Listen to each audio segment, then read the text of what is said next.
Alright guys, I have to zoom in because I forgot that Tesla coils are just like EMPs. So you can't get your phone too close to them or they will mess your shit up. I forgot about that and I tried to record a couple minutes ago and my phone went haywire. So I'm going to do this with Zoom. This is plasma.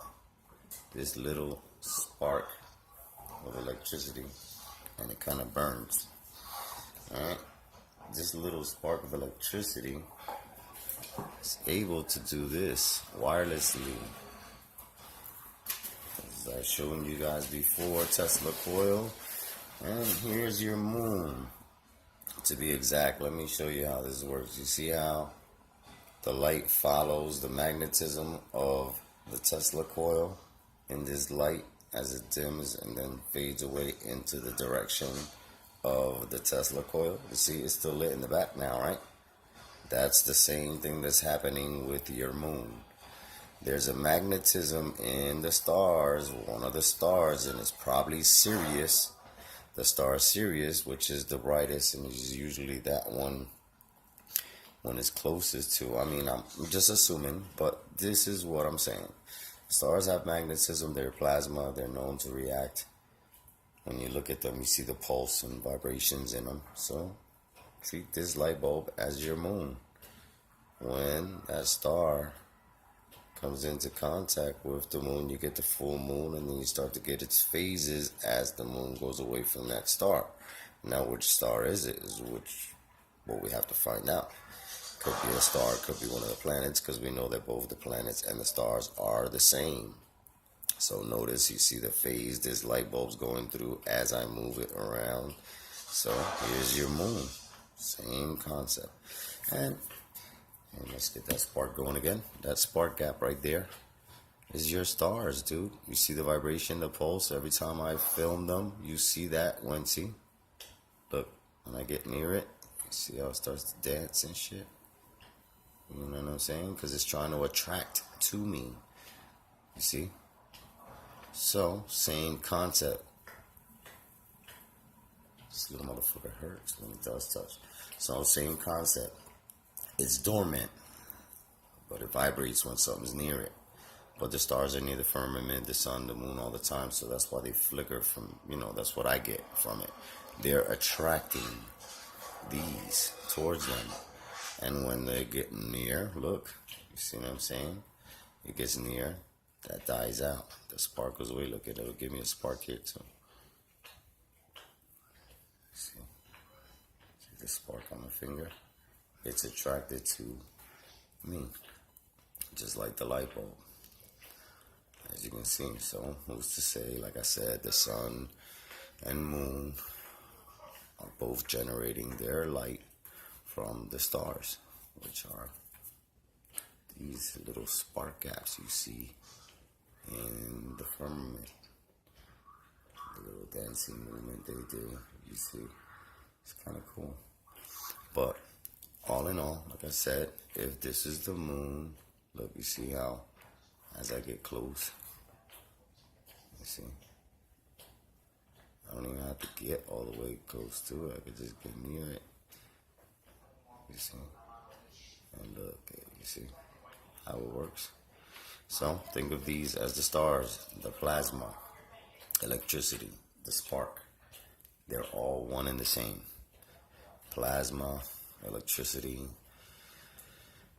whatever you want to call it, stars, planets that you call planets, they're all just, it's a big Tesla coil up there in the firmament.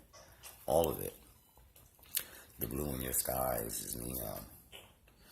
The yellow is neon. The red is neon. The orange is neon. The yellow is neon. The white, pure white neon gas, just like this. And you only get this color from the sun, really. If you look at the sun, it's really just pure white. The yellow you see around it, then you see the orange, then you see the red, then you see the blue, then you see the light blue, then you see the clear sky at night where there's no gases, because the gases follow the sun. All the gases follow the sun because it's a positive reaction and it's a positive charge to all the particles in the sky surrounding the sun. And the moon has its own illumination because it's just one big ball gas. And it gets its illumination from the stars. Same as the sun. The sun's positively charged. This, let's just say the moon. The moon would be a lesser gas inside, and that's why we see it dull at times, and we see it real bright. We get the super moon when we get the real full one, That will be our super moon, whatever. But dude, Tesla knew what the fuck he was talking about. Everything runs off of these little fucking things. It's a big Tesla machine up in the sky. Like I said, this is a big mechanical machine. It's no coincidence. The moon tells you the days of the month through its phases. The sun tells you the day, the time of day, by its position in the sky when you're looking at it from the observer's point of view. Right above you should be noon, or more or less, depending on, time difference in your time zone and daylight savings and all that bullshit. But the stars, they tell you what month it is, what season's coming, just by looking at the Little Dipper, Big Dipper. Certain constellations will show you what's coming around the corner. You'll know that just by knowing. If you get used to looking at the stars enough, you'll see when things are going to change. So, it's just one big machine, a big working machine. What this machine works for, who knows? But if I keep thinking about things like these things, think about flat earth like this. Right? Here's your flat earth. You got one North Star on the firmament, and under the firmament you have a sun and the moon and stars and whatever rotating around under the firmament, under this block. And you got another one over there, another one over there, another one over there, another one over there, another one over there, another one over there, and so on and so forth. If we're to assume Earth is flat and it's infinite, and it has more districts in the region, because we've had history tell us that we had a second sun come into our district in mythology, in ancient Egypt, and other cultures. So if we're to assume a sun was in that region and it came into this one like this, and somehow went too far, and they saw it and we saw theirs, it's safe to assume that when this dude passed Antarctica in the 50s, he probably passed the border and fell into another land. Because if he did, he said he went past. And if he found more land, it had to have been there. So let's assume the position of knowing that we know that there's more than what they're telling us. Because if he took that expedition and he took those 12,000 miles past the southern center, quote unquote, that means he passed that barrier and passed over into the next. Didn't have enough fuel, turned back, came over here, came tell everybody on TV. They locked it down. They locked down the whole border. After locking down the border in certain areas, let's just say if it's like this, they only have to block 1, 2, 3, 4, 5, 6, 7, 8, 8 continents. Boom, boom. Everybody have one guard. One base. We already know there's like 15 bases in Antarctica. There's like McMurdo and the other motherfuckers. So there's like 15 bases. It's pretty much safe to say they got all sides covered. And that's why they don't need nobody in the water, because they got their own little bases. And they've had since the 60s to build these fucking things. So let's not be foolish and let's not say, oh no, it's not possible. Wake up, open your eyes.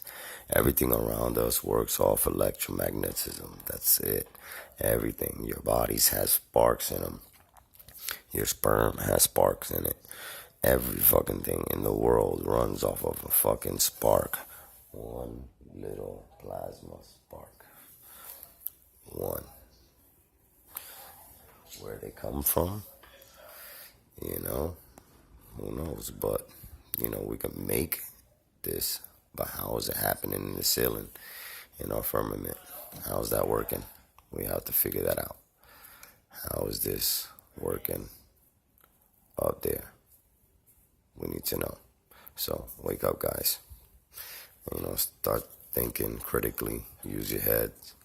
I know this is might seem like little kid school to some of you guys, and it's not. But just realize there's a lot of shit we don't know. So we need to start learning. Put your mind to books and get to know where you live, because this is crazy. I already passed my time, so I'm gonna have to edit this into 2 parts. So what I'm gonna do is I'm gonna put this video and I'm gonna connect it to another video with all the other stuff. So this will be part 2 you're listening to right now, because it's already past 10 minutes. So what I'll do is in part 2, in this part, I'll put all the pictures and descriptions of what I was getting to when I addressed the whole plasma thing, because, this is, here goes your sun and your moon. You got one dull and one dark, night, light, daylight.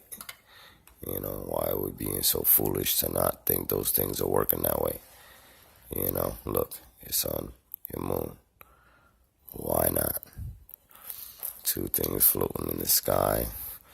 One's positive, one's negative. They're both working with electromagnets. And, wireless energy. It's everywhere. It's in the stars. You can see it when you look in the fucking telescopes. I'm going to put up a video of tonight if I can go out. But you guys seen the videos of Sirius, the way I put it up, and them shits look crazy. So, if you can't see that with your own eyes, just keep watching stupid ass sci-fi movies and watching fucking NASA feed. Go ahead, fill your brain with nonsense if you want. You can honestly, you can beat yourself down with Rick and Morty all day and believe in all that stuff. Some stuff is real, some stuff ain't. This is reality here. We know that we have this resource of wireless energy, and they stripped it from us, and they won't give us blueprints of the originals or what he had. He had way better. They don't want us to have this free energy because, they can't make money off this.